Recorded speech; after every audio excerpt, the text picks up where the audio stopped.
So if you come to my channel playlist section, there is this Automation Hub training batch 1. I have uploaded 2 videos because we just have had 2 classes. So you can go ahead, like today's, after today's session, there will be day 3. So like that, if you miss a particular class, you can just go and check it here. Check it out here. So that's the gist of it. Even the doubt clearing sessions will also be included in this. Everything will be recorded. Nothing that will not record. Okay, now anybody who knows something about Java. I mean, I'm not interested in the history, civics, geography of Java. I'm something about Java. Why are we using Java? Why is Java such a popular language? Why is Java so much in use, even though it is not a new language? It is quite an old language. Why Java? Anyone can answer these questions. You can give vague answers. That doesn't matter. We are interacting here, guys. Doesn't matter. Everyone can unmute themselves. They can give vague answers. I don't care. So my question here is, why we use Java? Why we use Java? Why there are a lot of other programming languages as well, but why do we use Java so much? Very good. Platform independent. Anything else? Anyone else? Please, guys, take a wild guess, even if your answer is not relevant or I'm not checking about the rights and wrongs. I just want to know. Anyone else? It is platform independent. Anyone else?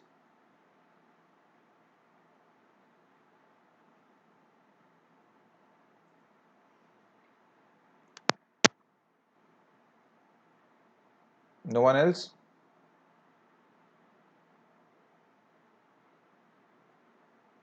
Okay, one more thing. Okay, very good. Community support is a very important thing. I agree. Community support, very good. Anyone else?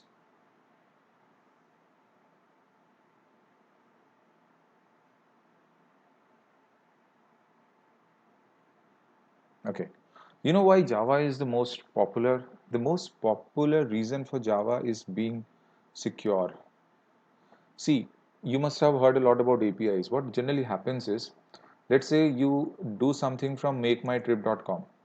Everyone does. You, me, we'll book a flight or we'll book hotels or anything. We'll go to makemytrip.com, we'll give our user details. Okay? And then we'll give our flight details and all those timings and everything. And what we'll do, we will select obviously the cheapest flight. That is what we all do, right? We'll select the cheapest flight according to the timing and convenience, and then what will happen? We'll do a certain bit of payment. It will take to a payment gateway, and we'll apply some coupon code, and then what will happen? We'll receive a notification, that a success notification that flight has been booked and etc etc, all those things, and it will be sent to your email and all that. All those things are there. Now what happens is, whatever the front end or this UI, this www.makemytrip.com, generally these are something which are done with a lot of TypeScript, JavaScript or Node.js kind of languages, which is secure but not that very much secure, but still it has a good presentation. It has a lot of beautification factors. You can add a lot of XYZ things which makes it more beautiful. Somebody messaged, sir, I'm waiting. Okay.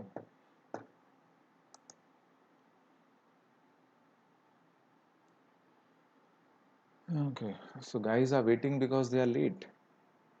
Suman, try to make it on time. If you don't make it on time, because anyways, after 40 minutes, this session will automatically get disconnected again. You'll have to join the bridge after a couple of minutes. So please try to make it on time. So what we didn't discuss much. All I was saying was, why do we use Java? Somebody gave an answer, platform independent. Somebody said there is a lot of community support. I am saying that it is very secure. Plus, I'm also saying that it is very user friendly.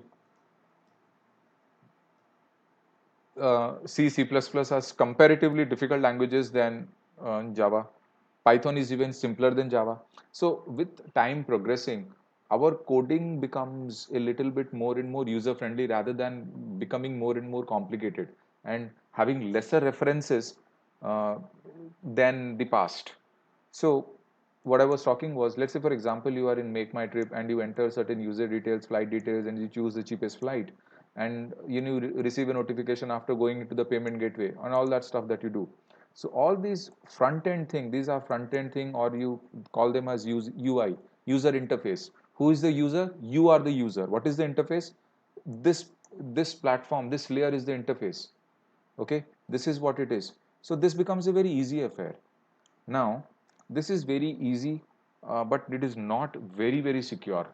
But what happens is, let's say you book from Make My Trip, somebody books from Ease My Trip, okay? Somebody will book from goibibo.com, somebody will do from Paytm. There are multiple ways of booking flights, right? So all these things, what they do is they send an API call to, there is a midway, there is another person here, another layer here, and then this layer connects to the main server. That is, let's say this server will be of Indigo, or this server will be of Air India or Vistara, whatever. So this particular server coding is mostly done with Java. Why? Because Java is extremely secure. These open-ended things, which is the UI front, all these things are done generally by JavaScript, TypeScript, PHP, and XYZ. कुछ भी इसमें Java Bootstrap, Spring Boot, ये सारे में इसमें होता है. But the main core Java, the core Java is where this part plays in this server areas, which has to remain extremely secure. Because ये लोग अपना कोड आपको आपके साथ शेयर थोड़ी करेंगे, ये सिर्फ आपको एक एपीआई हिट करेंगे. This is nothing but N API. ये आपको एक एपीआई भेजेंगे भाई, ये बोलेगा ठीक है मैं एपीआई भेजता हूँ, ये बोलेगा ठीक है भाई तू एपीआई भेज, मैं रिसीव करके तेरे को रिटर्न मार देता हूँ. यहाँ से आपने डिटेल्स भेजा, ये बोला ठीक है मैं तेरा बुकिंग एक्सेप्ट करता हूँ, तेरा इतने बजे फ्लाइट है, आके बैठ जा. These are the things. So this part they will never share. Will do you think Indigo, Air India, Vistara they will share their code with Make My Trip? No, they will only expose their APIs. So core Java इसको भूल जाओ, हम ये नहीं पढ़ रहे हैं, हम ये नहीं पढ़ रहे हैं. Okay, we are worried about this part, the main core part. The core part, Java is extremely secure, extremely strong.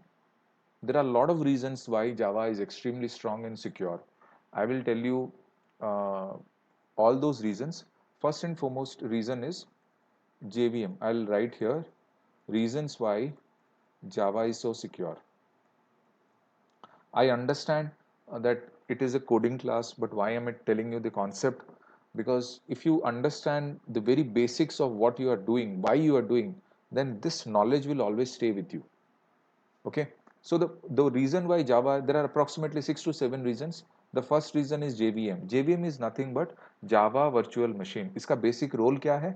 इसका basic role है to verify the bytecode before it is run. अब now you will ask me what is bytecode? Bytecode is nothing but your Java program. It runs in the form of .java. So what happens is, this platform independent means you really don't need Java to be written in a particular platform. Anything and everything of this .java can be converted into bytecode, and this bytecode will be recognized by Java Virtual Machine, and they will execute your program irrespective of the platform you are working on. That is the beauty of it. That is why Java is also called as, there is a specific name, I don't remember. They say code ones and something like that. You can Google, and that is, they have a specific name for that. So this is because the Java class, the Java program can get converted to bytecode, and this bytecode is recognized by any damn platform. That is the reason why. Okay, so JVM is also very important. And how it secures it? This JVM makes sure that the program isn't making any unsafe operations.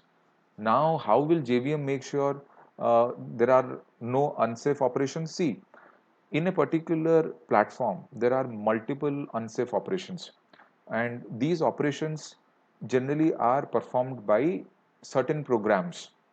Okay, let's say for example there is a Java, there is a program, not Java, there is a program that might branch to various incorrect locations, that can contain certain data rather than instructions. Suppose there is a program, okay, there is a program. Let's say for example this is a naughty program.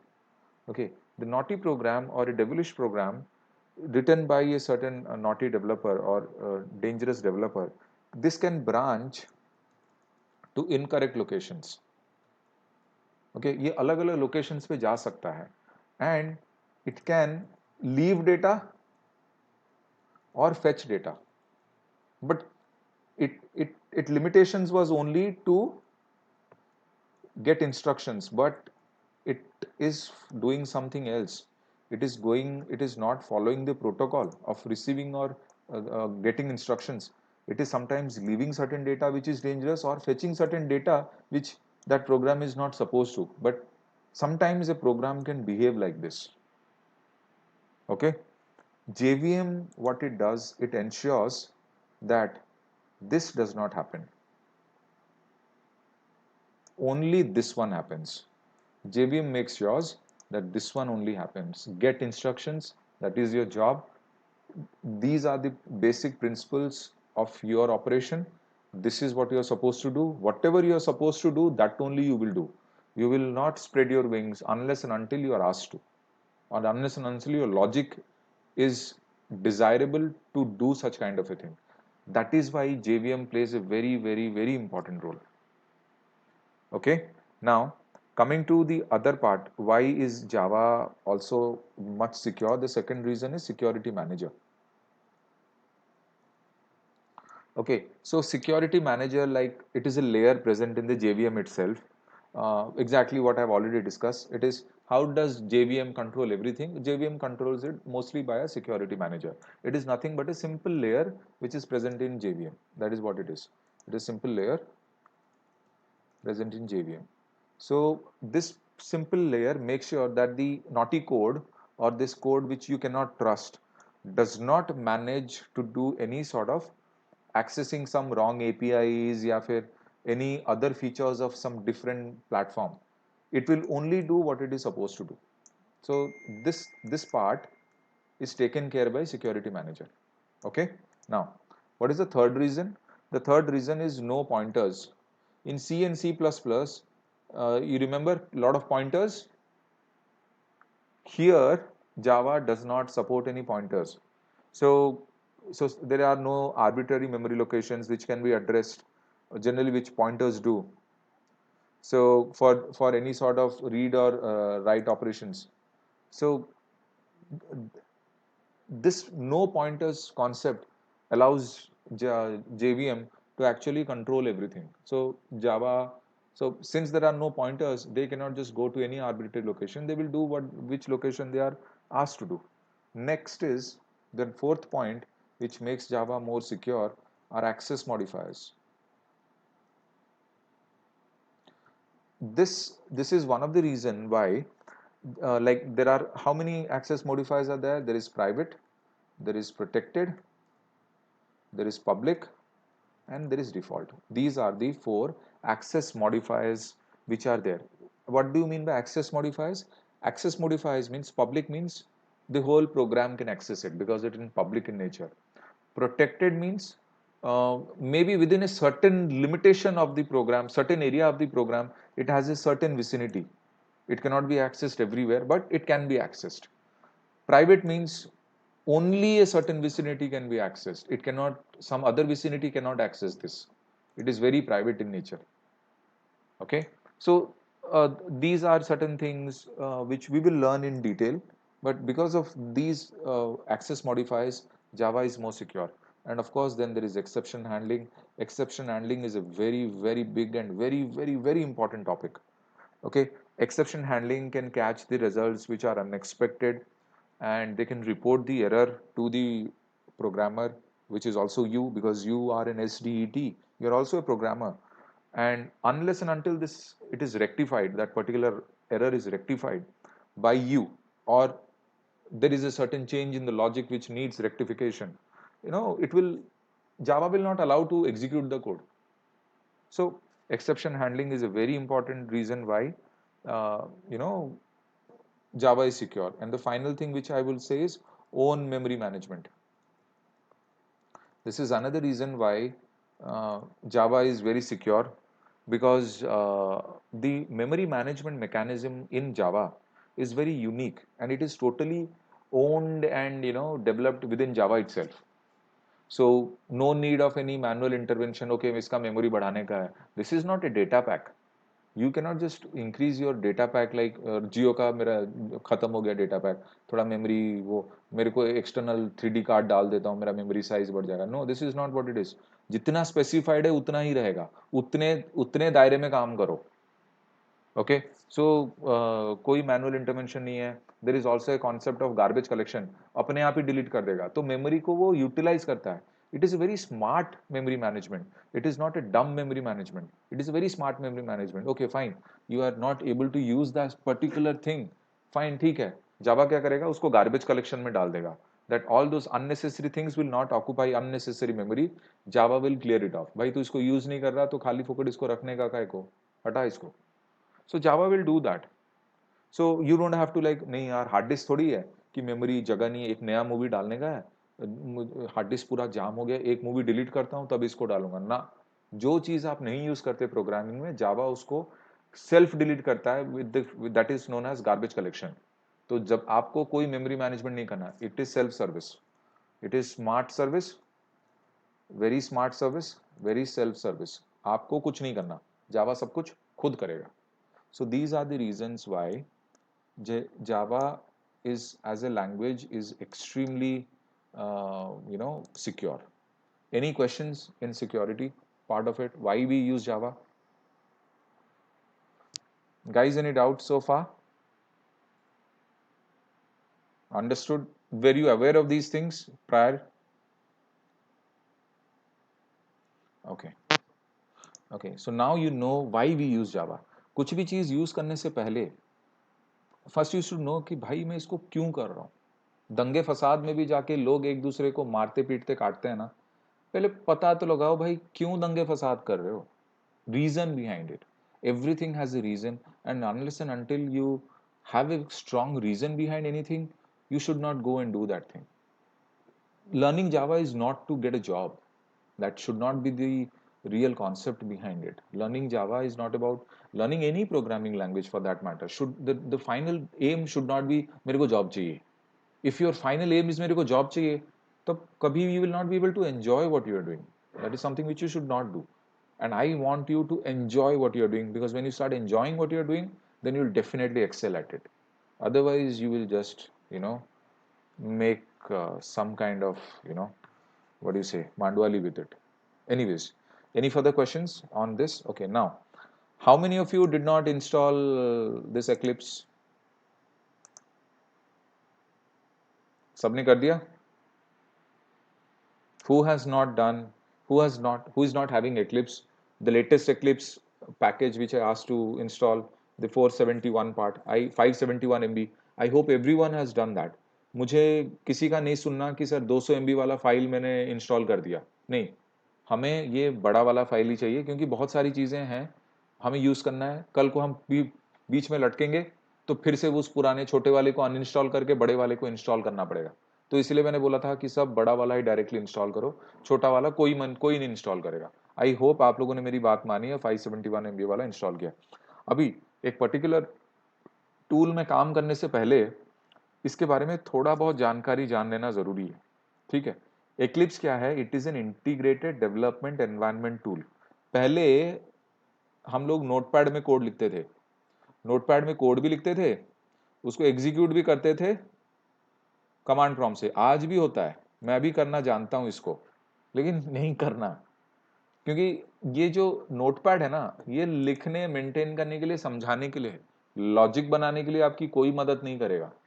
तो हमें ये practice नहीं करनी कि भैया notepad पे हमें code कर रहे हैं और इसको सेव करके जावा से कंपाइल करके इसको कमांड प्रॉम्प्ट से रन करें. बिल्कुल ये करना ही नहीं है.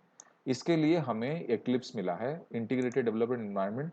कोई अगर आईडीई छोड़ के इंटेलिजी आइडिया में भी कोड करना चाहता है तो वो भी कर सकता है। अगर किसी को जानना है, मैंने अपने यूट्यूब चैनल पे इंटेलिजी आइडिया के बारे में भी 3 प्लेलिस्ट बना रखी है, सेलेनियम विद इंटेलिजी आइडिया। आप चाहो तो इसका इंस्टॉलेशन वगैरह मैंने सब दे रखा है। जिसको एक्लिप्स नहीं पसंद, जो इंटेलिजी आइडिया में चाहता है, उसको कोई ज़रूरत नहीं है एक्लिप्स में मूव करने की। यहाँ से इंटेलिजी आइडिया में भी कर सकते हो। अगर आप कोई भी डाउट चाहिए तो मेरे को पूछ लेना, मैं यहाँ पर भी आपको बता दूंगा, कोई दिक्कत नहीं। It is also very good tool, rather it is much better than Eclipse, but again it is up to you. So I give you that flexibility to code wherever you want to. Now next, कुछ चीजें आप इसके बारे में जान लो, Eclipse के बारे में।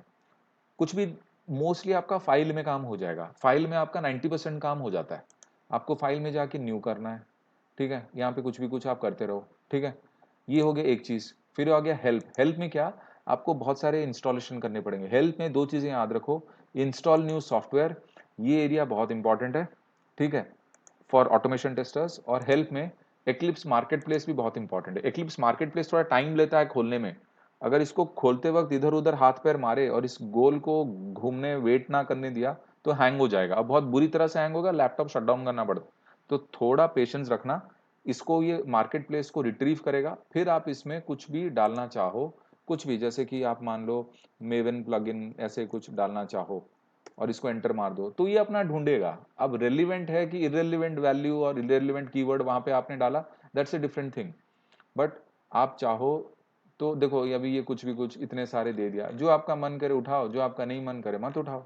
और जो इंस्टॉल करना है सीधा यहाँ पे बटन दबाओ और इंस्ट्रक्शन फॉलो करो, अपने आप वो हो जाएगा। I am just giving an example. इसका मतलब ये नहीं कि ये करने लग जाओ, ठीक है, unless and until I tell you not to, ये सब करने मत लग जाओ, मैं ऐसे बोल रहा हूँ। तो हम ऑटोमेशन टेस्टर्स के लिए हेल्प ना बहुत इंपॉर्टेंट है, दो जगह, एक्लिप्स न्यू, ये इंस्टॉल न्यू सॉफ्टवेयर, और एक्लिप्स मार्केट प्लेस, ये दो बहुत इंपॉर्टेंट है। अगर आपको कोई पूछ ले कि आप कौन से वर्जन पे काम कर रहे हो, अबाउट एक्लिप्स आईडी, जैसे गूगल क्रोम में होता है अबाउट गूगल क्रोम, तो यहाँ पे अबाउट एक्लिप्स आईडी मेरा तो ये 2019 वाला है। मैंने लेटेस्ट भी किया है, लेकिन मैं इस पर काम कर रहा हूँ, कोई दिक्कत नहीं। तो इसमें थोड़ा बहुत, इसको ज़रूरत नहीं, बंद कर दो। अच्छा ना, अभी हम जावा सीख रहे हैं, ऑटोमेशन पे हम गए नहीं। आप चाहो तो फाइल, न्यू, जावा प्रोजेक्ट पे भी, यहाँ पे भी क्लिक कर सकते हो, ठीक है। अगर आपको नहीं करना, आप इसे पैकेज एक्सप्लोरर कहते हैं, यहाँ पर भी राइट क्लिक करके न्यू जावा प्रोजेक्ट कर सकते हो, ठीक है। और प्रोजेक्ट का नाम मैं जनरली प्रिफर करता हूँ कैपिटल में देना, जैसे ऑटोमेशन हब ट्रेनिंग बैच 1, ये मेरा ऑटोमेशन हब ट्रेनिंग बैच 1, ये मेरे प्रोजेक्ट का नाम है। मैंने फिनिश कर दिया। और याद रखिए, एक सिंपल जावा प्रोजेक्ट है, बेसिक सा जावा प्रोजेक्ट है। ये जावा प्रोजेक्ट अभी क्रिएट हो गया, थोड़ा टाइम दीजिए उसको, आपका जल्दी हो जाएगा। मेरा सिस्टम थोड़ा स्लो है, थोड़ा रोतलू है, थोड़ा रोने दो इसको, कोई दिक्कत नहीं, हो जाएगा। ये कुछ ज़्यादा ही रो रहा है, ये हो जाएगा, आई एम एक्सपेक्टिंग कि हो जाए। आप लोग अगर कोई भी नया प्रोजेक्ट बनाओगे ना तो आपका फटाक से हो जाएगा। मेरा तो ऐसे ही माशाल्लाह स्लो लगता ही है। देखो बन गया, फाइनली मेरा एक सिंपल जावा प्रोजेक्ट बन गया। और ये जावा प्रोजेक्ट है बोल के कैसे, यहाँ पर जे लिखा है, ठीक है। बाकी ये एम जे क्या है बताऊंगा बाद में, यहाँ पे जे लिखा है। अगर यहाँ पे इसको एक्सपैंड करोगे, आपको एक जीआरई सिस्टम लाइब्रेरी है। JRE is nothing but Java run time environment. ये सारे के सारे पैकेजेस हैं, जार फाइल्स हैं। What are jar files, everything I tell you. As of now हमें इतना पता है कि जावा ने हमको बोल दिया है कि भाई तू कोड कर, तू लॉजिक लिख, बाकी मैं सारा संभाल लूंगा, तुझे कुछ करने की जरूरत नहीं। तेरे को क्या क्या चीजें चाहिए भाई, वो बोल रहा है कि भाई तू गोलगप्पे बना के खा, वो प्याज आलू वो सब ऑलरेडी बना दिया है, बस बनाने का तरीका आपको आना चाहिए। वो सारा रॉ मटेरियल दे दिया हमको, ठीक है। तो ये सारा रॉ मटेरियल है हमारे पास, उसने ऑलरेडी प्रोवाइड, अभी लॉजिक हमें लगाना है। तो आप कभी इस जीआरई सिस्टम लाइब्रेरी को छेड़ने की जरूरत नहीं, उसको ऐसे ही रहने दो, इसके साथ कुछ नहीं करना। मेन आ गया SRC. SRC means nothing but source folder. SRC folder is nothing but a source folder. आप बोलोगे क्या मैं मल्टीपल फोल्डर्स ऐसे बना सकता हूँ, ऐसे एसआरसी और बना सकता हूँ? एक second, running out of time, ठीक है, बाद में 10 मिनट में अपने आप हो जाएगा। इसको बंद कर दो। तो आप यहाँ पे न्यू पे आओ। अगर आपको एक सोर्स फोल्डर बनाना है ना, आपको बोलना है सर एस आर सी 1 करना है मेरे को, एस आर सी 1, मैं फिनिश कर दूंगा ना। देखिए यहाँ पर एक SRC1 बोल के कैपिटल में आ जाएगा, लेकिन मैंने गलत कर दिया, मुझे कैपिटल में नहीं बनाना चाहिए। कभी भी सोर्स फोल्डर ना कैपिटल मत बनाना, it is a wrong concept. ठीक है, इसको कैपिटल मत बनाना। अगर मुझे इसको चेंज करना है, मैं सीधा F2 दबा दूंगा, इस पर क्लिक करके, यार देखो मेरा हैंग हो रहा है, SRC1 ओके कर दिया, तो ऑटोमेटिकली ये SRC1 हो गया। तो आप मल्टीपल सोर्स फोल्डर्स बना सकते हैं, कोई ऐसा नहीं है कि भाई एक ही सोर्स फोल्डर रहेगा एक जावा प्रोजेक्ट के अंदर, ऐसा नहीं है। आप मल्टीपल सोर्स फोल्डर्स बना सकते हैं, there is no limitations of how many source folder you want. हाँ, एक चीज आप हमेशा याद रखना, SRC जो आपका मेन सोर्स फोल्डर है, जो बाय डिफॉल्ट आपको जावा देता है, यहाँ पर पहले आप पैकेज बनाइए। हमेशा ये प्रिंसिपल रखिए, पहले आप पैकेज बनाएंगे। ठीक है, कोई भी आप पैकेज बनाइए, जैसे कि जावा अंडरस्कोर बेसिक्स, पैकेज का एक लिमिटेशन आप याद रखिए, पैकेज हमेशा स्मॉल से चालू होना चाहिए। कैपिटल डालोगे ना एरर आएगा, एरर नहीं वार्निंग आएगा। ऊपर क्या लिखा है, discouraged package name by convention, package names usually start with lower case letter. आप हमेशा स्मॉल से ही स्टार्ट करना। जावा बेसिक्स, ठीक है, मान लो इस पैकेज में हम लोग जावा बेसिक्स के प्रोग्राम्स करेंगे, बेसिक्स वगैरह सीखेंगे। फिर हम इसी इसी न्यू फोल्ड इसी SRC फोल्डर में और एक पैकेज बनाएंगे, जहां पे हम लूप्स के बारे में सीखेंगे, for loop, while loop, do while, वो सब लूप्स के लिए सारा कोडिंग करेंगे। ठीक है, और एक पैकेज बनाएंगे जहां पर हम लोग एरेज के बारे में सीखेंगे, one dimensional arrays, two dimensional arrays वगैरह वगैरह, सब एरेज के बारे में सीखेंगे। और एक पैकेज बनाएंगे जिसमें हम, मान लो, एक पैकेज बनाएंगे जिसमें हम मेथड्स के बारे में सीखेंगे, बहुत सारे मेथड्स या फंक्शंस, मेथड्स और फंक्शंस दोनों सेम ही नाम है, आपके ऊपर है, मेथड्स के बारे में सीखेंगे, तो इधर वो आ जाएगा। ठीक है, इसके अलावा हम मान लो कुछ स्ट्रिंग्स के बारे में सीखेंगे, स्ट्रिंग्स का सारा काम इसमें रहेगा, सारा प्रोजेक्ट इसमें रहेगा। फिर हम इसमें सीखेंगे ऊप्स कॉन्सेप्ट के बारे में। ऊप्स कॉन्सेप्ट के बहुत सारे कॉन्सेप्ट हैं, तो हम ऊप्स कॉन्सेप्ट्स के पार्ट 1 में ये सीखेंगे, ऐसे मल्टीपल ऊप्स कॉन्सेप्ट के बारे में बताएंगे। फिर हम इसमें ये सीखेंगे और एक पैकेज बनाएंगे जिसमें हम कलेक्शंस फ्रेमवर्क के बारे में सीखेंगे। तो ऐसे आप मल्टीपल पैकेजेस बना सकते हैं, कोई दिक्कत नहीं। आपको जितने पैकेजेस बनाने हैं उतने बनाइए, और उतने पैकेजेस बनाने ज़रूरी हैं, क्योंकि अगर आप एक बिना पैकेज के डायरेक्ट क्लास सोर्स फोल्डर में डायरेक्ट क्लास बना के कोड करने बैठोगे ना, तो आप कभी समझ नहीं पाओगे। जैसे फॉर एग्जांपल ये मेरा एक सेलेनियम वेब ड्राइवर कोड एक प्रोजेक्ट है, इसमें मेरे SRC मेन जावा, SRC देखो, मेन जावा में मेरे कितने सारे पैकेजेस हैं। ठीक है, और SRC टेस्ट जावा में थोड़े बहुत पैकेजेस हैं। इन पैकेजेस के अंदर कितना कितना कोड मैंने लिख रखा होगा। आपको लगता है अगर मैं सारी चीजें एक पैकेजेस ना बना के एक जगह पे लिख दिया होता तो एकदम खिचड़ी नहीं पक गई होती? पता कैसे लगाओगे भाई कौन किधर है? कंट्रोल F थोड़ी करना है यहाँ पे, ये कोई वेब पेज थोड़ी है, एक टूल है। टूल में आपको एक स्ट्रक्चर पैटर्न फॉलो करना पड़ता है। सो इसीलिए आप प्रॉपर पैकेजिंग के साथ फॉलो करेंगे कोडिंग। कोई भी सोर्स फोल्डर के ऊपर राइट क्लिक करके न्यू क्लास नहीं बनाएगा। बन तो जाएगा फर्स्ट जावा, लेकिन देखो ऊपर एरर आ रहा है ना, ऊपर एरर आ रहा है कि क्या कर रहा है भाई तू, default use of default package is discourage. मैं यहाँ पे मेन मेथड बन तो जाएगा। देखो यहाँ पर एक एक डिफॉल्ट पैकेज अपने आप वो बना देता है। अगर आप कोई खुद से पैकेज डिफाइन नहीं करते और डायरेक्ट सोर्स फोल्डर पे ऐसे ही एक फर्स्ट जावा अंडरस्कोर प्रोग्राम बना दोगे ना, तो बाय डिफॉल्ट ये भाई साहब क्या करेगा, खुद का एक पैकेज ही बना देगा। लेकिन हमें ये नहीं फॉलो करना, ये अच्छी बात नहीं है। So we will not follow anything which is not good for us. ठीक है, तो मैं पहले इसको डिलीट करता हूँ। देखो जैसे ही वहां से मैंने क्लास फाइल को डिलीट किया, अपने आप भाई वो डिलीट हो गया, क्योंकि वो उसने मजबूरी में बनाया था, क्योंकि आप लोग बेवकूफ़ी कर रहे हो। मैंने यहाँ पे जानबूझ के बेवकूफ़ी में लिखा था, इसलिए उसने बोला भाई कि तेरे को क्लास बनाने का नहीं है, तू पैकेज बना के क्लास बना। तू डायरेक्ट क्लास बनाएगा तो मुझे मजबूरन एक डिफ़ॉल्ट पैकेज बनाना होगा, लेकिन तेरे को बार बार वार्निंग भी दे रहा हूँ तो भी उसमें तू मल्टीपल क्लासेस बना के कोड करने लग गया, तो ये होगा।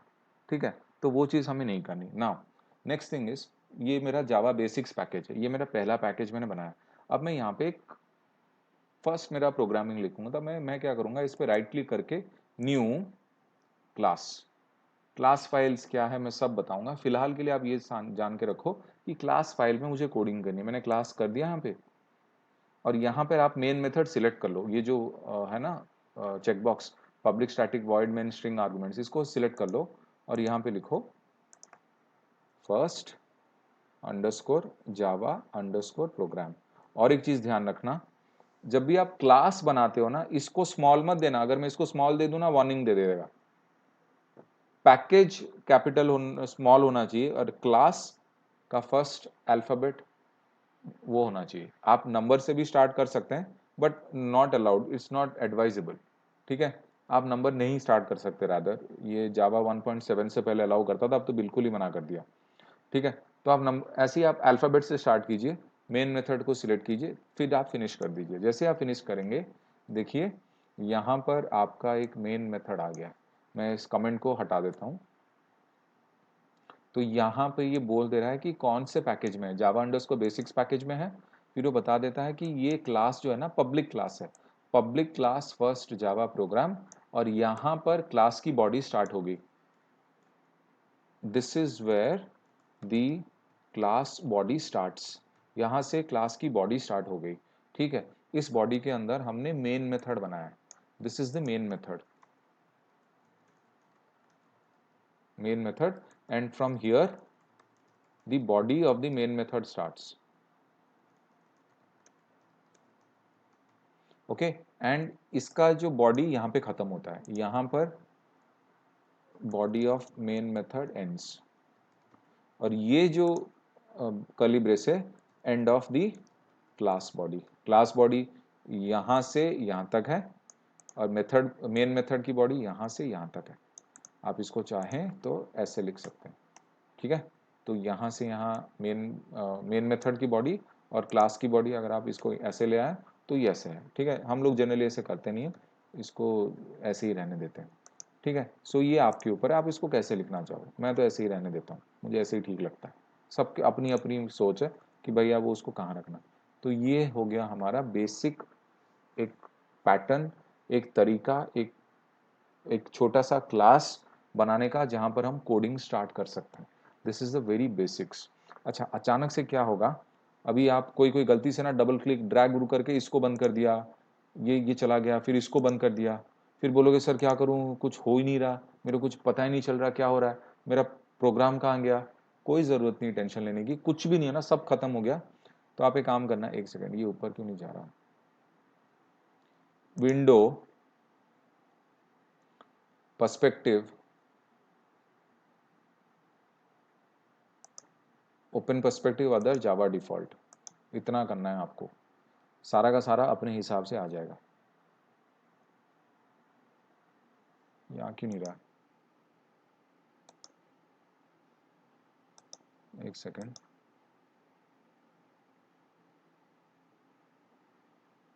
ओके, मैंने सारे पर्सपेक्टिव क्लोज कर दिए हैं। जावा डिफॉल्ट,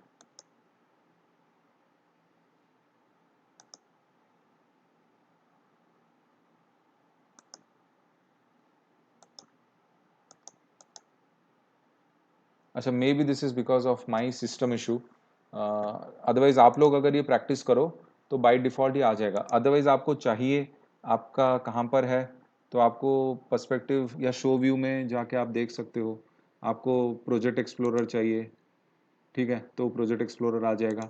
फिर आपको शो व्यू में आपका कंसोल चाहिए तो आउटपुट कंसोल आ जाएगा, इसको आप छोटा करके नीचे डाल सकते हो। ठीक है, और यहाँ पर आपको अभी आप यहाँ पे क्लोज ऑल पर्सपेक्टिव कर सकते हो, नहीं तो आप रीसेट पर्सपेक्टिव कर सकते हो to its Java defaults reset perspective, तो ऑटोमेटिकली वो सब कुछ आपको रीसेट करके दे देगा। देखो सारा सब कुछ रीसेट करके दे दिया। आप इसको बंद कर दो, ये आउटलाइन वगैरह नहीं चाहिए। फिर हमारा कौन सा था, ऑटोमेशन ट्रेनिंग बैच, यहाँ पे एसआरसी में जावा बेसिक्स में पहला कोड, इसको क्लिक किया, वापस जैसा था वैसा आ गया। तो अगर ऐसा कुछ होता है तो आप ये विंडो में जाके ये शो व्यू से और पर्सपेक्टिव, ये दो चीज़ें याद रखो, यहाँ से आपको सब कुछ मिल जाएगा। ठीक है, अगर बहुत बार होता है कि ये यहाँ पे चला गया, वो लेफ्ट हो गया, वो राइट हो गया, बड़ा कंफ्यूज हो रहे हो आप लोग। ठीक है, तो अभी ये कट होने वाला है, थोड़ी देर में दोबारा मिलते हैं।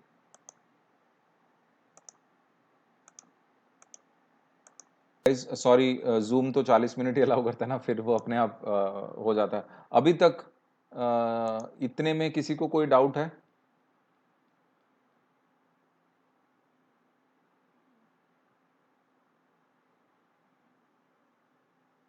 ओके। पूनम आपको तो आता ही है, बट स्टिल अगर कोई डाउट है तो ज़रूर पूछ लेना, ठीक है? Rakesh, any doubt?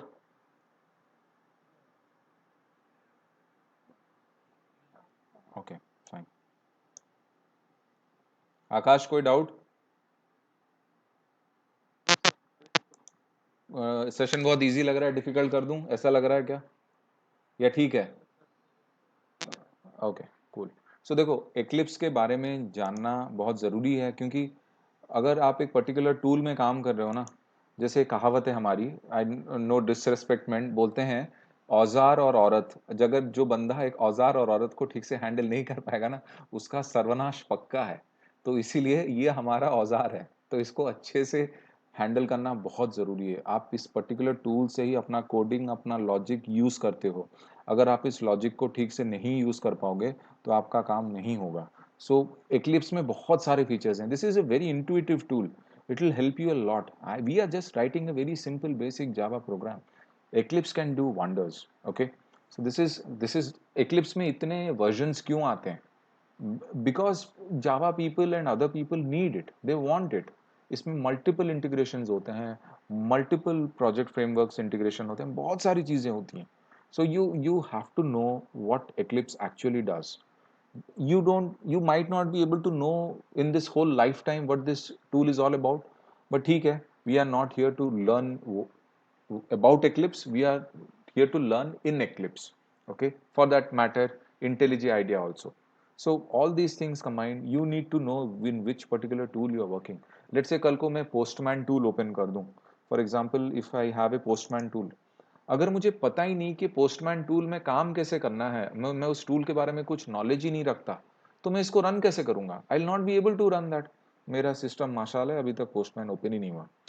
So anything that any particular tool you are working on, whether it's a desktop based tool, because see tomorrow if I open calculator, आप तो पढ़े लिखे हो, ठीक है, आप पढ़े लिखो, कोई अनपढ़ गवार अगर आपको बोल दो कि कैलकुलेट करो इस कैलकुलेटर टूल से, तो वो तो इसको कुछ समझ में नहीं आया, नहीं क्या है भाई। So exactly the same thing, what ever, जैसे कि ये पोस्टमैन टूल है, ये पता होना चाहिए कि ऑथराइजेशन क्या है, ये आपका यहाँ पे कलेक्शन का क्या मतलब है, ये पोस्ट पुट, ये ड्रॉप डाउन का क्या मतलब है, ये टेस्ट का क्या मतलब है, बॉडी क्या है, हेडर क्या है। अगर ये चीज़ आपको पता ही नहीं है तो आप टूल में काम भी नहीं कर सकते। ये न्यू क्या करता है, इंपोर्ट क्या करता है, रनर क्या करता है।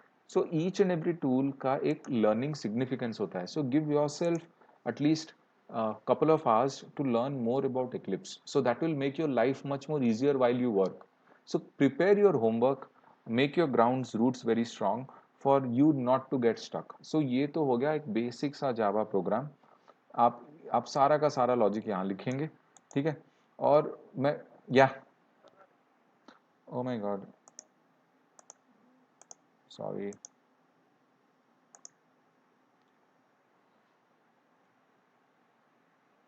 ओके, ओके, सो प्लीज, मैंने इतना कुछ किया नहीं, मेरा पोस्टमैन वैसे भी नहीं खुला। So this particular part you need to know कि what you are trying to do.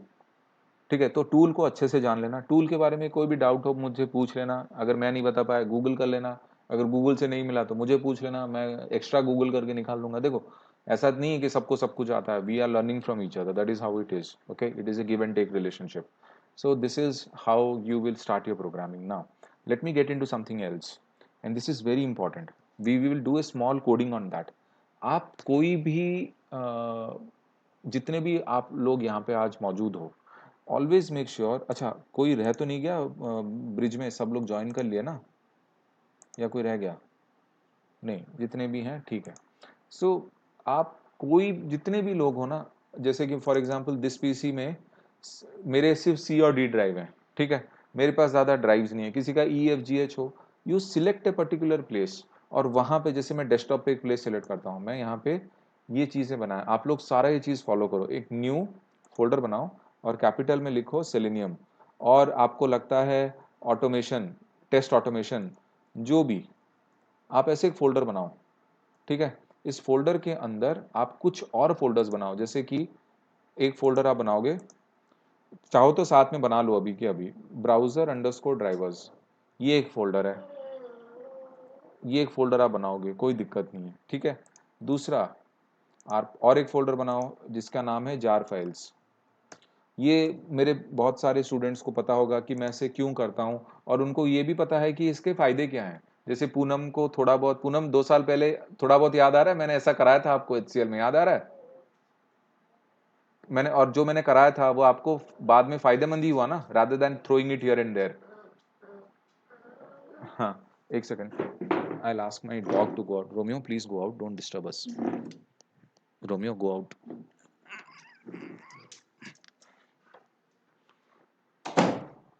Sorry, my Labrador. Okay, so you have to do these two things, browser drivers and jar files. आप कम से कम ये 2 folder तो ज़रूर बनाइए, और यहाँ पर और एक फोल्डर बनाइए, इसका नाम रखिए नोट्स। सो कल को कुछ भी आप पर्टिकुलर नोट्स आप इसमें रेफर कर सकते हो।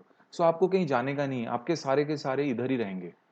सो आपको कुछ इधर करने की ज़रूरत नहीं। मैं ऐसे क्यों बोल रहा हूँ, देखो मैंने ऐसे ही अपने डी ड्राइव में मैंने खुद एक सेलेनियम फोल्डर बना रखा है, और देखिए मैंने उसमें कितना असाइनमेंट क्वेश्चन, ब्राउज़र ड्राइवर्स, ये वो दुनिया भर की चीज़ें मैंने इधर डाल रखी हैं। ठीक है, तो मैं सारे जो भी मेरे सेलेनियम का होगा ना, मैं आके इधर ही डाल देता हूँ।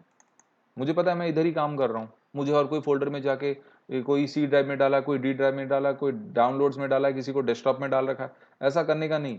एक जगह अपना टेस्ट ऑटोमेशन जो लर्निंग कर रहे हो सारे के सारे वहां पे डालो। कुछ पढ़ाई हो रही है, कुछ इंपॉर्टेंट डॉक्यूमेंट है, कुछ स्क्रीनशॉट लेना है, तो इधर डाल दो नोट्स में। एक नोट्स में एक अंदर फोल्डर बना दो, एक फोल्डर जैसे कि स्क्रीनशॉट्स, तो आपको पता चल गया कि भाई ये स्क्रीनशॉट्स में है, इधर मुझे पढ़ना है। यहाँ पे और कुछ आपको न्यू फोल्डर बनाना है जिसका नाम है रिकॉर्डिंग्स, अगर आपको वीडियो वगैरह डाल रहे हो तो इधर बना लो। अगर आपको सिर्फ इधर कोई टेक्स्ट डॉक्यूमेंट्स बनाना है तो आपको टेक्स्ट डॉक्यूमेंट्स या फिर डॉक्यूमेंट्स बोल के लिख दो। तो जो भी आपकी लर्निंग होगी इधर ही रहेगी, कहीं जाने की ज़रूरत नहीं। तो एक स्ट्रक्चर वे फॉलो करो, ये स्ट्रक्चर वे फॉलो करना बहुत ज़रूरी है। अभी मैं आपको बताऊंगा ये ब्राउजर ड्राइवर्स और ये जार फाइल्स क्या हैं। ये स्टेप्स को ध्यान से देखो। पूनम आपका भी रिवीजन हो जाएगा, 2 साल पहले आपने किया था, लेकिन मुझे पता है पूरा भूल गई होंगी। ध्यान से देखो, सब लोग देखो। ओके, पहले उस जमाने में अप टू 2019 वेबसाइट का नाम हुआ करता था, जो सेलेनियम का, इसको मैं डिलीट कर रहा हूँ, सेलेनियम का नाम होता था seleniumhq.org। ये कुछ 2019 के एंड में ये हो गया selenium.dev, ये हो गया, चेंज हो गया। तो भैया ठीक है, मैंने इस पे एक वीडियो भी डाल रखा है चेंज हो गया बोल के, तो आप जाओ इस वेबसाइट में selenium.dev। ठीक है, ये वेबसाइट हम test automation, UI test automation के लिए माई बाप है, all for all Selenium testers. So यहाँ पे एक डाउनलोड सेक्शन बोल के है, आप यहाँ पे क्लिक कर दो। ठीक है, तो देखिए आप चाहो तो लेटेस्ट स्टेबल वर्जन 3.141.59 आप ये भी क्लिक कर सकते हो। आप इसको राइट क्लिक करके open link in new tab करोगे ना, एक पर्टिकुलर फाइल यहाँ पे डाउनलोड हो जाएगी, selenium server stand alone jar file. मतलब ये सारे के सारे यहाँ पे स्टैंड अलोन जार फाइल।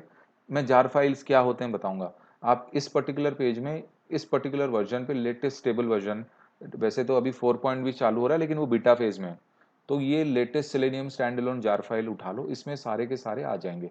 तो ये आपने उठा लिया।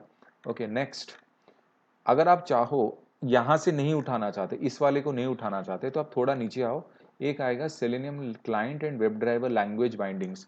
What are language bindings? Language bindings मतलब, ये मैंने क्या बताया था आपको, ये जार फाइल्स क्या हैं, ये क्या है, एक ये भी जा रहे, ये भी जा रहे, ये भी जा रहे, ये भी जा रहे। अगर मैं मान लो ये jfr.jar को यहाँ से डिलीट कर दूं, तो क्या ये जावा काम करेगा? नहीं। ये क्यों? क्योंकि एक दूसरे से बाइंडेड है, एक दूसरे पे डिपेंडेंट है। ये सारे पैकेजेस का कोड मिला के आपको एक प्लेटफॉर्म दे रहा है।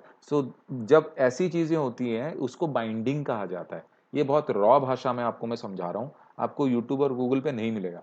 बाइंडिंग का मतलब ये होता है कि इतने सारे जो जार फाइल्स हैं एक दूसरे से चिपके हुए हैं to give you that platform. एक भी चला गया तो काम नहीं करेगा। तो सिमिलरली सेलेनियम को हम रूबी में भी सीख सकते हैं, पाइथन में भी सीख सकते हैं, सी शार्प में भी सीख सकते हैं, जावास्क्रिप्ट में भी, पर्ल में भी, पीएचपी में भी सीख सकते हैं, लेकिन हम सीख रहे हैं जावा से। तो आप चाहो तो यहाँ पर डाउनलोड क्लिक कर दोगे ना बटन, ये वाला जो जावा के बगल में डाउनलोड है ना, अगर डाउनलोड पे क्लिक कर दोगे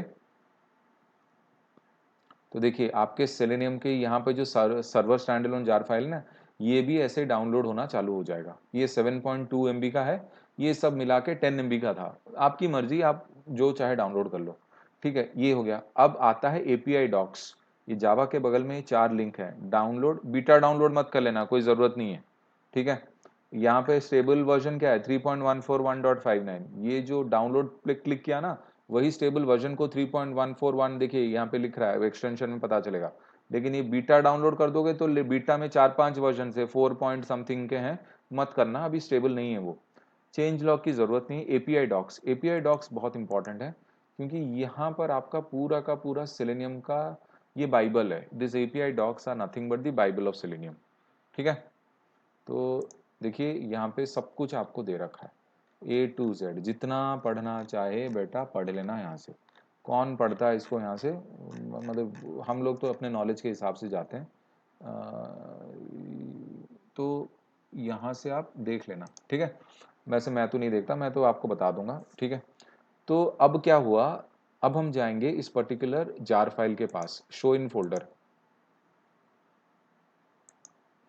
तो ये मेरा सेलेनियम और ये सर्वर स्टैंडर्ड जार फाइल, मैं इसको और इसको कट मार के मैं कहाँ डालूंगा इसको, इस टेस्ट ऑटोमेशन के जार फाइल सेक्शन में इसको मैं डाल दूंगा। मैंने डाल दिया। अब मैंने ये वाला तो ऑलरेडी है, अब इस सेलेनियम जावा ये एक जिप फॉर्म है, मैं इसको एक्सट्रैक्ट कर देता हूँ। I will extract it here itself,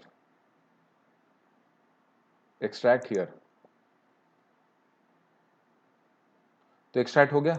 अभी जो ये चाय पत्ती वाला सिंबल है वही रहेगा, क्योंकि वो जार एक्सटेंशन फाइल है। अब इसका काम हो गया, ये जिप फाइल का, इसको मैं हटा देता हूँ, इसकी ज़रूरत नहीं है। ठीक है, ये नोटिस और लाइसेंस ये बेकार के फाइल्स हैं, इनकी ज़रूरत नहीं है मुझे, खाली फोकट जगह खा रहे हैं, इसको डिलीट कर दिया। ठीक है, चेंज लॉग की ज़रूरत नहीं है, डिलीट कर दिया। अभी लिब्स, लिब्स फोल्डर के अंदर 5 जार फाइल्स है, मैंने सारा उठाया, इधर से कट मारा और इधर पेस्ट कर दिया। ठीक है, अब ये लिब्स की ज़रूरत नहीं है, वहाँ से मैं उसका काम उठा चुका हूँ। देखिए ये आपके इतने सारे जार फाइल्स आ गए, तो आपने जार फाइल्स फिलहाल के लिए रेडी कर रखे हैं। ठीक है, अभी फिलहाल इसको मैं यहाँ छोड़ता हूँ। अभी हमारे पास और एक फोल्डर है जिसका नाम है ब्राउजर ड्राइवर्स। अब आप पूछोगे सर ये ब्राउजर ड्राइवर्स क्या है, बता रहा हूँ। आपने जार फाइल्स का काम कर दिया, जैसे कि ये जो जावा प्रोजेक्ट है, इसमें काम करने के लिए बाय डिफॉल्ट जावा ने इतने हमको जार फाइल दिए हैं। लेकिन अगर आप ऑटोमेशन यूज करना चाहते हो, सेलेनियम यूज करना चाहते हो, जो कि एक थर्ड पार्टी टेस्ट सुइट है, उसके लिए बोला गया कि भाई सेलेनियम के अलग जार फाइल्स हैं। तो अगर एक ये डिफॉल्ट जार फाइल्स हैं, इसमें सिर्फ जावा के लॉजिक लगेगा। अगर तुम सेलेनियम या कुछ और या कुछ और या कुछ और यूज करोगे तो उसके लिए हमने जार फाइल्स बना रखे हैं। तुमको वो जार फाइल उठा के इस प्रोजेक्ट में डालने पड़ेंगे, तब जाके तुम उसको यूज कर सकते हो, क्योंकि ये डिफॉल्ट जो जार फाइल्स हैं वो सेलेनियम को सपोर्ट ही नहीं करते। तो इसीलिए हमें वो एक्सटर्नल जार्स ऐसे उठाना पड़ता है। ठीक है, तो ये हो गए हमारे जार फाइल्स जो हमने उठा लिए। अभी नेक्स्ट क्या, अभी ये है ब्राउजर ड्राइवर्स।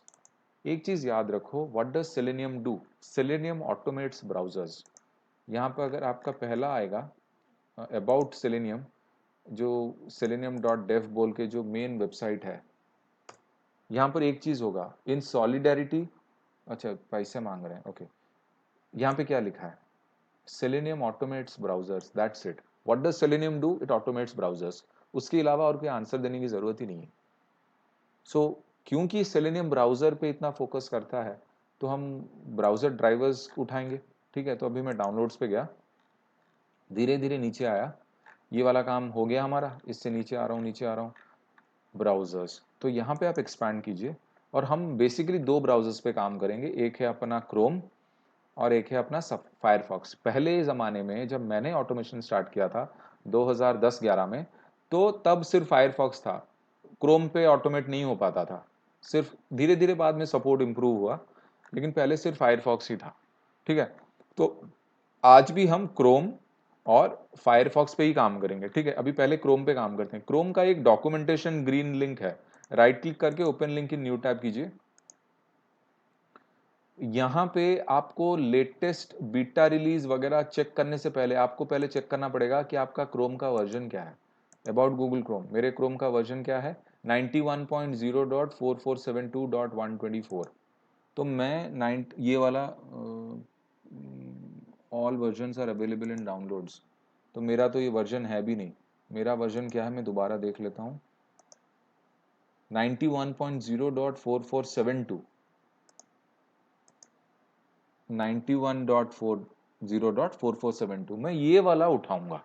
तो आप भी कायदे से चेक कर लेना, ठीक है। यहाँ पर एक, अगर यहाँ पर आपका क्रोम वर्जन जो आपका क्रोम है यहाँ पर नहीं मिला, तो डाउनलोड्स पे क्लिक करना, ये वाला पेज खुलेगा और यहाँ से अपना मैच कर लेना, वो उठाना। मेरा ये वाला है तो मैं इस पे क्लिक कर देता हूँ और एक पेज खुलेगा। यहाँ पे देखिए, क्रोम ब्राउजर में ना विंडोज X64 बोल के कुछ नहीं है, ये 32 को ही उठाता है।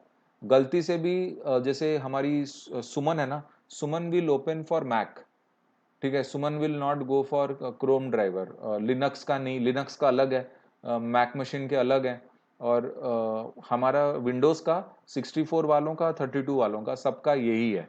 तो आप इस पे क्लिक करोगे, जैसे ही क्लिक करोगे ना, ये डाउनलोड होना स्टार्ट हो जाएगा, ठीक है। ये डाउनलोड होना स्टार्ट हो गया, इसको हम यहीं छोड़ देते हैं। अभी मैं इसको थोड़ा नीचे करता हूँ, मैं इसको बंद कर देता हूँ। क्रोम वाला काम मैंने बंद कर दिया। अभी दूसरा ब्राउजर क्या है, फायरफॉक्स। फायरफॉक्स के डॉक्यूमेंटेशन में राइट क्लिक करके इधर ओपन किया, फिर यहाँ पे एक जेको ड्राइवर डॉट रिलीजेस होगा नेक्स्ट पेज में, यहाँ पे क्लिक करना। तो लेटेस्ट अभी चल रहा है 0.29.1, ठीक है। यहाँ से थोड़ा नीचे आना, नीचे आना, लेकिन यहाँ पे जेको ड्राइवर के अलग अलग हैं। विंडोज 64 का अलग है, विंडोज 32 का अलग है। क्रोम का सेम था, और जो मैक वाले हैं वो मैक ओएस का प्रॉपर यूज करना, जो आपका सिस्टम का वो है, मतलब आर्किटेक्चर है जो चिप का, जैसे हमारा 64 बिट है, 32 बिट है, आपका भी सेम अपनी चिप के हिसाब से ये उठाना, ठीक है। तो मेरा तो 64 बिट है, तो मैं उठाऊंगा जेको ड्राइवर -vo.29.1.-64.zip, मैं इसको उठाऊंगा। इसको मैंने क्लिक कर दिया, जैसे ही क्लिक किया ये भी डाउनलोड होने लग गया, ठीक है। अभी डाउनलोड होने दो, डाउनलोड हो गया। I will go to show in folder. ये जेको ड्राइवर और ये क्रोम ड्राइवर, मैं दोनों को यहाँ से उठा लेता हूँ, Ctrl+X। मैं कहाँ चला गया, अपने टेस्ट ऑटोमेशन फोल्डर में, जहाँ पे ब्राउजर ड्राइवर्स था, मैंने इधर इन दोनों को पेस्ट कर दिया। मैंने पेस्ट करके दोनों को राइट क्लिक करके एक्सट्रैक्ट हियर कर दिया। देखिए दोनों मेरे ड्राइवर्स आ गए। फिर मैंने क्या किया, इसको और ये जिप दोनों को डिलीट कर दिया, ठीक है। Rakesh, mute your self. Okay, now मैंने इन दोनों को वो डाल दिया, तो मेरे ब्राउजर ड्राइवर्स आ गए। अब व्हाट आर ब्राउजर ड्राइवर्स मैं आज के वीडियो में नहीं बताऊंगा, मैं आपको सिर्फ एक छोटा सा कोड करके दिखाऊंगा। वो कोड हो सकता है आप लोगों को अभी फिलहाल के लिए समझ में ना आए, लेकिन ब्लाइंडली आप उस कोड को फॉलो कीजिए। मैं आपको, जैसे फॉर एग्जांपल, अच्छा हाँ, इससे पहले कि मैं कोड करूं, मैं आपको एक और प्रोजेक्ट बना के दिखाता हूँ। ये ऑटोमेशन हब ट्रेनिंग बैच 1 है। मैं और एक नया प्रोजेक्ट बनाता हूँ, सॉरी, मैं इसको जावा प्रोजेक्ट ही बनाऊंगा, लेकिन इसमें ऑटोमेशन करूंगा, ठीक है। Automation training, automation hub training, let's say selenium project. वो जावा प्रोजेक्ट था, ये सेलेनियम प्रोजेक्ट है। बड़ा नाम हो गया, कोई दिक्कत नहीं, मैंने यहाँ पे फिनिश कर दिया। देखिए, प्रोजेक्ट का नाम सेलेनियम रखने से इसके जार फाइल्स नहीं बदल जाएंगे, ये बाय डिफॉल्ट उतने ही है। तो इसको हमें इस प्रोजेक्ट के अंदर वो ये वाले जार फाइल्स हमें डालने पड़ेंगे। ये डेस्कटॉप कहाँ गया, ये जो टेस्ट ऑटोमेशन के जार फाइल्स मुझे डालने पड़ेंगे, ये बहुत ही ज़रूरी है। तो मैं क्या करूँगा, इस पर्टिकुलर प्रोजेक्ट में जो, हाँ, जहाँ मैं सेलेनियम को बुलाना चाहता हूँ, मैं राइट क्लिक करूँगा, I will go to properties, I'll go to Java build path, fourth option from the top, select libraries over here, and then यहाँ पे होगा एक बटन add external jars। मैं ये add external jars पे click करूंगा और मैं अपने डेस्कटॉप पे जाऊंगा। टेस्ट ऑटोमेशन बोल के प्रोजेक्ट है, जार फाइल्स, मैं यहाँ पे सारे सिलेक्ट करूंगा, ओपन करूंगा, यहाँ पे मेरे जार फाइल्स आ गए, अप्लाई, देखिए बिल्ड पाथ बनाने लग गया वो, देख रहे हैं नीचे, अप्लाई एंड क्लोज। अब मेरे इस प्रोजेक्ट को मैं एक्सपैंड करूंगा, देखिए यहाँ पे रेफरेंस लाइब्रेरीज आ गया, और ये जो ऑटोमेशन हब, इसमें देखिए सिर्फ सिस्टम जेआरई सिस्टम लाइब्रेरी है, इसमें रेफरेंस लाइब्रेरीज नहीं। रेफरेंस मतलब भाई आपको किसी दूसरे प्रोजेक्ट, दूसरे पर्टिकुलर स्वीट पे काम करना है, तो उसके लिए हमने अलग जार फाइल बना रखे हैं, तो उनको लेके आओ तभी काम होगा, हमारे डिफॉल्ट में काम नहीं होगा, बाई डिफॉल्ट इतना ही होता है। ठीक है, तो मैंने बाहर के जार फाइल्स ला के इधर रख दिए। अब मैं क्या करूँगा, मैं एसआरसी फोल्डर में एक पैकेज बनाऊंगा। ठीक है, मैं लिखूंगा इधर ऑटोमेशन बेसिक्स, इस पैकेज का नाम। ठीक है, अभी मैं इधर, मेरा पैकेज बन गया। अब मैं इधर क्लास बनाऊंगा, कोड तो क्लास में होता है, मैं लिखूंगा first selenium code. Main method मैंने सिलेक्ट कर लिया, फिनिश कर दिया। अभी मैं मेन मेथड के अंदर ही करूंगा जो भी मेरे को कोडिंग करनी है। तो मेरा पहला लाइन का कोड होगा सिस्टम डॉट सेट प्रॉपर्टी, और यहां पर मैं एक पास करूंगा एक वैल्यू, वेब ड्राइवर की, web driver dot Chrome dot driver की वैल्यू पास करूंगा, और यहाँ पे पाथ ये इसका पाथ दूंगा मैं वेब ड्राइवर का। देखिए यहाँ पर जो ब्राउजर ड्राइवर्स का जो पाथ है ना, आप बोलोगे सर ये पाथ कहाँ से मिलेगा, इसीलिए तो मैंने वेब ड्राइवर ब्राउजर ड्राइवर्स बनाया है। तो मैं इधर उठाऊंगा, कॉपी करूंगा इस पाथ को, और इधर लेके आऊंगा, पेस्ट करूंगा स्ट्रिंग में, और एंड में क्रोम ड्राइवर डॉट ई ये क्यों डाला, क्योंकि ये ब्राउजर एग्जीक्यूटेबल का नाम एक्सटेंशन है Chrome driver dot E so technically मैंने इसका, अगर आप प्रॉपर्टीज करो तो आप ये वाला पाथ दे रहे हो, दिस पाथ, आप ये वाला पाथ कॉपी कर रहे हो। ठीक है, ये वाला पाथ मैंने कॉपी किया, और इसको मैंने बुला रहा हूँ क्रोम ड्राइवर डॉट ई ये वाला path, double slash, double back slash Chrome driver dot E, तो मैंने ये वाला पाथ यहाँ पे बुला लिया, और बाद में सेमीकोलन देके इसको टर्मिनेट किया। ठीक है, ये हो गया। अब मैं क्या करूँगा, वेब ड्राइवर इंटरफेस को बुलाऊंगा, और एक ड्राइवर रेफरेंस पास करूँगा, और इधर लिखूंगा न्यू क्रोम ड्राइवर। देखिए Java is a case sensitive language. अभी यहाँ पर मैं माउस ओवर करूँगा, और यहाँ पर आएगा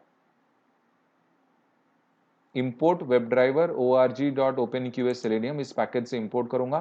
क्रोम ड्राइवर क्लास को भी मैं इसके पैकेज से इंपोर्ट कर दूंगा। इसका एक शॉर्टकट है, to import anything use control, keyboard में शिफ्ट ओ, ये भी आप इंपोर्ट कर सकते हो। ठीक है, अभी मैं पहला अपना गूगल ओपन करूंगा, driver dot gate https google.co.in, और मैं इस विंडो को मैक्सिमाइज कर दूंगा, ड्राइवर डॉट मैनेज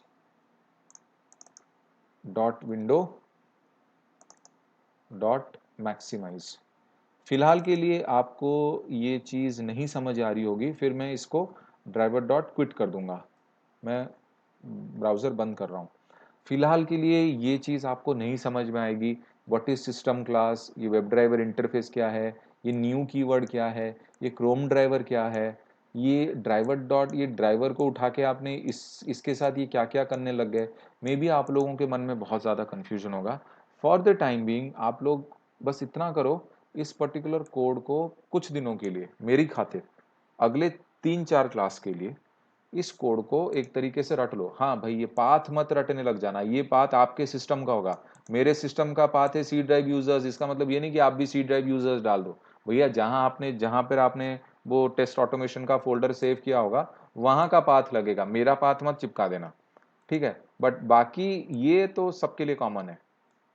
ठीक है, this is nothing but I am trying to call the object of Chrome driver class by the reference of web driver interface। ये सारे कॉन्सेप्ट्स आपके अभी क्लियर नहीं होंगे, मैं धीरे धीरे बताऊंगा। इसका मतलब ये है कि मैं इस पर्टिकुलर यूआरएल को ओपन करवा रहा हूँ, इसका मतलब ये है कि मैं विंडो को मैक्सिमाइज करा रहा हूँ। आप चाहो तो इसको इससे पहले करवा लो, पहले विंडोज को मैक्सिमाइज कराओ, फिर उसमें ड्राइवर डॉट गेट टाइटल बुलाओ और यहाँ पे आप लिख लो, अगर कुछ प्रिंट कराना चाहते हो, driver the title of the page is driver dot gate title. मैं बताऊंगा ये सब क्या है क्या नहीं है। फिलहाल के लिए आप इतना मेरे को इतना रट लो, मेरा ये कोड मैंने आपको सबको मैं सबको दे दूंगा, ये तो मैं अटैच भी कर दूंगा। अभी क्या करना है, इसको रन करना है, right click, run as Java application. अभी हम देखते हैं इसका क्या आउटपुट होता है। फिलहाल के लिए आप इतना रट लो, मैं आज आपको एक छोटा सा होमवर्क भी दूंगा। होमवर्क भी बहुत आसान है, कोई दिक्कत नहीं है। देखिए, Chrome driver was started successfully. कुछ देर में क्रोम ब्राउज़र अपने आप ओपन हुआ, मैक्सिमाइज हो गया, गूगल आ गया और अपने आप ही बंद हो जाएगा, क्योंकि मैंने ड्राइवर डॉट क्विट कर लिया। और देखिए, title of the page is Google. क्या ये टाइटल सही है? इसको हम चेक करते हैं मैनुअली जाके। गूगल पेज ओपन किया, ये गूगल डॉट कॉम डाला था कि इन डाला था, मैं Google dot co dot in, तो मैं इसको Google dot co dot in डालता हूँ। टाइटल ऑफ द पेज कैसे चेक करते हैं? या तो इधर माउस होवर करके बता दो, ये गूगल है, देखो जो डार्क कलर में होगा ना वो टाइटल है, ऊपर वाला टाइटल है। अगर फिर भी यहाँ से आपको समझ में नहीं आ रहा, राइट क्लिक करना, व्यू पेज सोर्स, और यहाँ पर आपको वो टाइटल मिल जाता है। अभी इतने में कौन ढूंढेगा भाई, फिर उसको वो करना पड़ेगा। ठीक है, तो यहाँ से भी आपको टाइटल मिल जाता है, फिर आपको वो कंट्रोल एफ करके टाइटल का टैग डालना पड़ेगा, ये बहुत दूर की बात है। जैसे ये माउस ओवर करोगे ना, ऊपर जो डार्क आएगा ना ऊपर, वो टाइटल होता है एक पेज का। ठीक है, जैसे डाउनलोड्स, इसका टाइटल क्या है, ऐसे रख दो, इसका टाइटल है डार्क में डाउनलोड्स। अब रिलीजेस मोजिला जेको ड्राइवर का टाइटल क्या है, रुको देखते हैं। रिलीजेस माइनस मोजिला स्लैश जेको ड्राइवर, ये उसका टाइटल है। तो मैं भी एक पर्टिकुलर पेज का टाइटल निकाल पाया। ठीक है, ये मेरा सिस्टम तो हैंग करने से फुर्सत नहीं इसको। ठीक है, तो देखो आपका यहाँ पे आउटपुट कंसोल है और यहाँ पर आपको एक गूगल पेज का टाइटल भी मिला। तो हम लोग ऐसे ऑटोमेट करते हैं। ये तो बहुत बेसिक सा बच्चों वाला एग्जाम्पल मैंने आपको बताया। तो यहाँ तक कोई डाउट है? मैं समझ सकता हूँ ये लॉजिक आपको नहीं समझ आया होगा बहुतों को। मैं लॉजिक एक एक चीज समझाऊंगा। ये लॉजिक तभी समझ में आएगा जब हम जावा में थोड़ा आगे बढ़ेंगे। फिलहाल के लिए हम जावा नहीं कर रहे, मैं आपको एक ऑटोमेशन का एग्जाम्पल दे रहा हूँ ताकि आपको भी मजा आए कि ठीक है मैं कुछ तो ऑटोमेट कर रहा हूँ। तो ये some certain lines of code, row number 9 से लेके 14 तक आप एक तरीके से रट लो कि ठीक है भाई सार्थक सर ने बोला है तो कुछ सोच के ही बोला होगा, ये चीज़ बहुत इंपॉर्टेंट है। ठीक है, तो मैं आज का सेशन यहाँ पे ही रोकता हूँ। मेरे आज का होमवर्क ये है कि जो भी मैंने आज किया आप लोग सब करोगे। आपने एक सेपरेट टेस्ट ऑटोमेशन फोल्डर बनाना है अपने डायरेक्टरी में, ये आपका होमवर्क है, डायरेक्टरी में बनाना है। उसमें ब्राउज़र ड्राइवर्स जो मैंने जैसे करके बनाए हैं, आप वहाँ से सेलेनियम डॉट डेव से वो ब्राउज़र ड्राइवर्स उठाओगे। ठीक है, ये सारा करोगे। अच्छा हाँ, इसके बाद मैं आपको और एक चीज़ बता देता हूँ। मैं यहाँ पे क्या करता हूँ, आप चाहो तो यहाँ पर फर्स्ट सेलेनियम कोड मैं कल बताऊंगा, अभी छोड़ दो। ठीक है, तो आप ब्राउज़र ड्राइवर्स सारे बनाओ। आपको मैंने जो जार फाइल्स डाउनलोड करने के लिए बोला, आप सारे जार फाइल्स बराबर से डाउनलोड करो। ठीक है, जार फाइल्स डाउनलोड होने के बाद मैंने क्या किया, मैंने एक सिंपल सा पैकेज बनाया। ऑटोमेशन, हाँ सॉरी, ये प्रोजेक्ट में आप वो रेफरेंस जार भी तो उठाओगे, वो भी तो आपको करना है, ये भी आप करो उठा के। फिर आप एक छोटा सा पैकेज बनाओ, पैकेज बना के एक छोटा सा क्लास बनाओ, उस क्लास में ये कोड लिखो। तो आपका टास्क जो मैंने किया वो तो है ही, वो आपको करना ही है। Add the jars in the Java project. Okay, add the jars in the Java project. ठीक है, so that all reference libraries will come. जैसे मेरे को आया इधर, देखिए रेफरेंस लाइब्रेरीज भी आया बाय डिफॉल्ट, ये तो है ही, जेआरई सिस्टम लाइब्रेरी है ही, रेफरेंस लाइब्रेरीज भी आया। ठीक है, आप वो सब भी करोगे। उसके बाद create a package in SRC folder, create a class inside the package. अब मैंने क्या किया, मैंने google.co.in किया, आप क्या करोगे, आप ये वेबसाइट ओपन करोगे https rediff.com, https amazon.in, और सुनिए www काम नहीं करता, अगर मैं इधर इसको ना www दूं तो काम नहीं करेगा, ये काम नहीं करता भाई। अगर मैं इसको रन करूं आपको लगेगा ये रन करेगा, नहीं रन करेगा, एरर देख लो। तो गलती से भी ये गलती मत कर देना, ये बताऊंगा क्यों ऐसे होता है। स्टार्ट तो हो जाएगा लेकिन ये काम नहीं करेगा। कुछ हुआ? कुछ भी नहीं हुआ। आउटपुट देखते हैं, एरर आया। क्या एरर आया? Invalid argument error, invalid argument exception error. ये कंसिडर ही नहीं करता, अनसेफ को कंसिडर ही नहीं करता ये, क्योंकि www इज नॉट सेफ, वो सिक्योरिटी प्रोटोकॉल फेल कर देता है, इसीलिए ऑटोमेट करेगा ब्राउजर तो HTTPS पे ही करेगा। ठीक है, ये गलती से भी www मत लिख लेना कहीं पे। तो मैं चाहता हूं आप amazon.in,